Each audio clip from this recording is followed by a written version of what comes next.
Assalamualaikum gang, depan ni ada satu unit Honda Odyssey tahun 2021 Japan spec yang ini unregistered. Untuk Odyssey yang baru ni, dia mai dah dilengkapi dengan LED gang. LED bahagian depan untuk new facelift, bumper dia macam ni lah. Untuk bahagian rim dah pakai 17 inci. Bahagian dalaman, Odyssey ni dia mai dengan spek yang sangat rare. Yang ini dia mai dengan 8 seat.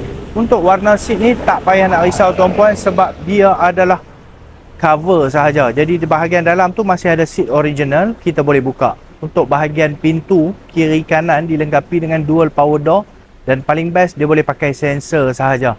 Bahagian dalam yang tempat duduk yang sangat luas dengan configuration seat belakang ni dah boleh simpan ke dalam bonet. Jadi menghasilkan ruang bonet yang lebih luas lah. Untuk enjin menggunakan cc 2400 cc. Bahagian atas dah lengkap dengan ada roof monitor.